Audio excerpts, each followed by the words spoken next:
Ouais, c'est pas grave.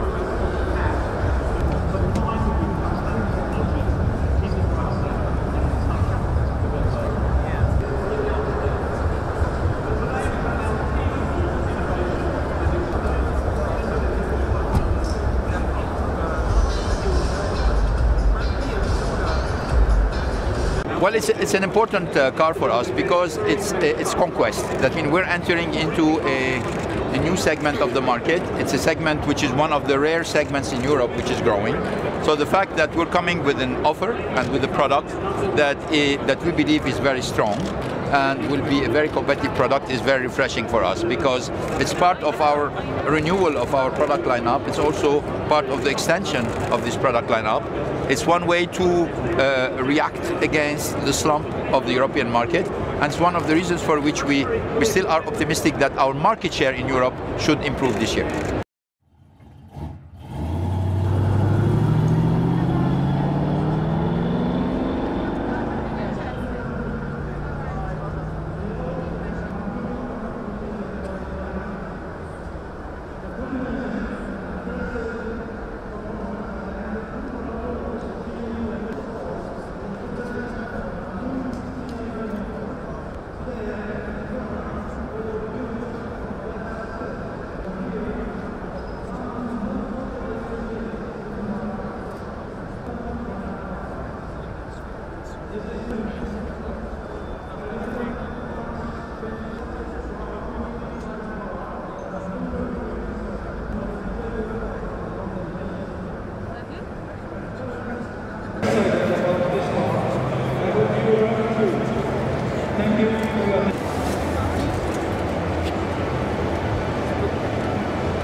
Occasions like Geneva show are massive events for brands like Nissan.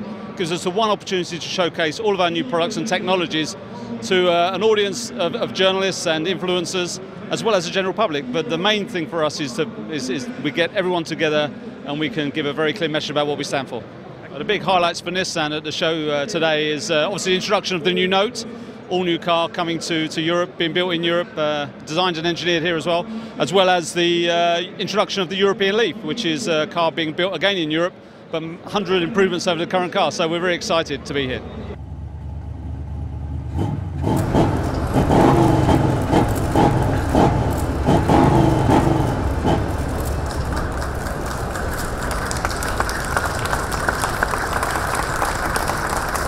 We've moved on to the turbine age, but we also felt very much that as an homage to it's got the unmistakable 8 new LED rear lights, which basically look like the can actually approach and appeal to a wider audience. Too far.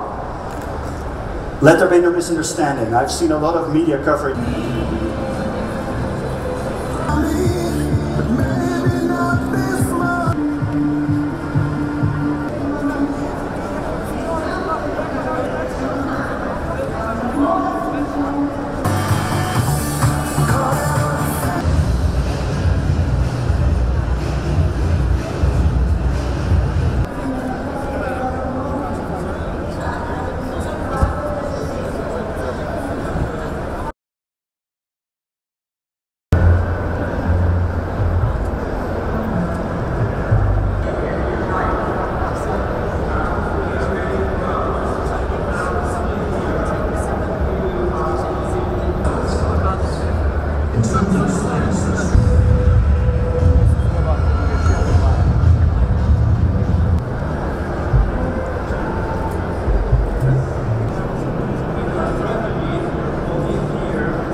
La voiture s'appelle Disco Volante, ce qui est une soucoupe volante, parce qu'à l'époque, ça évoquait, lors de son lancement, ça évoquait l'âge des vols spatiaux.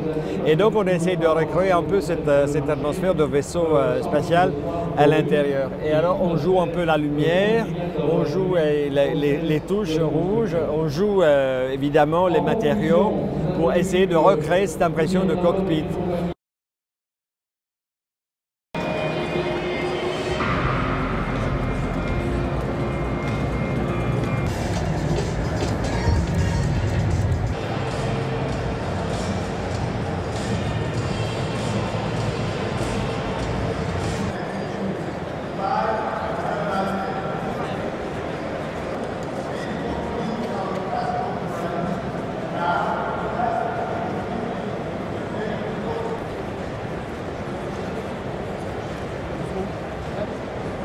Well, the GD86 first was a way to show that you don't need 600 horsepower to have fun to drive. We wanted to make an affordable car for everybody. I mean, the car starts at 25,000 pounds or 30,000 euro. And this car has probably one of the most fun to drive chassis you can find in the car industry, with 200 horsepower. Now, the logical version of it is that you would like to drive this car open, and this is what we might offer if the feedback of the public here at Geneva Motor Show is positive.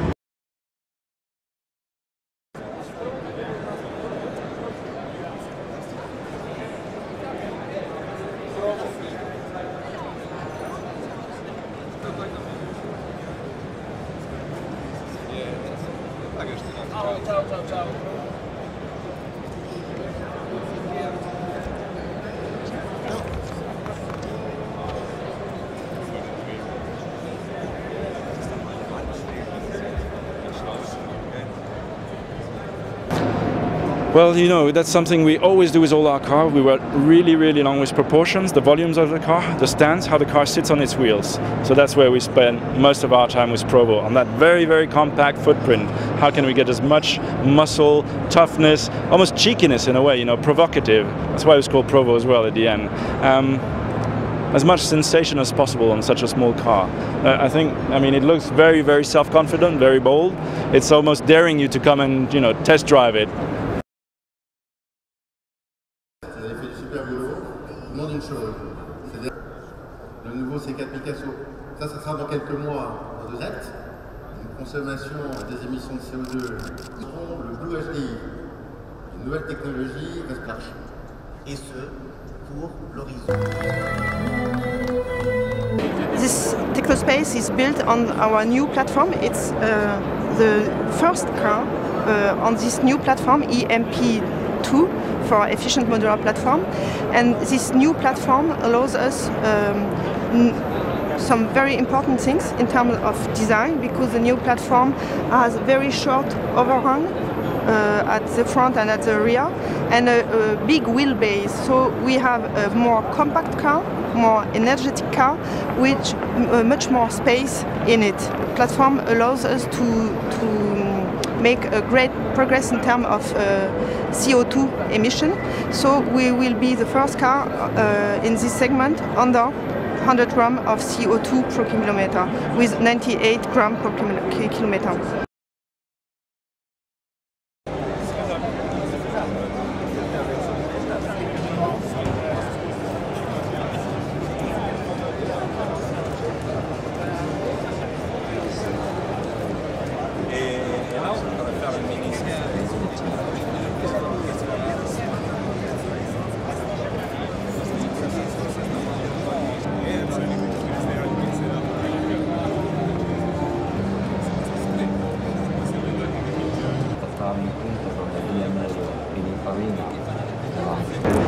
Well, this car for us as a company is a very symbolic car. Of course, Sergio Pininfarina has given 55 years of his life to that company, and he was, after the founder, was the person who made the company grow to an international level.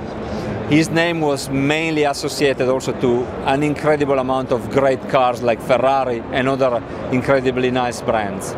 So for us to do this car as a memory, as a celebration to honor him, it was a very strong message and very emotional. And we wanted to make a design that is a purely emotional design that also get back the spirit of the best execution of Sergio Pininfarina from the 60s and the 70s.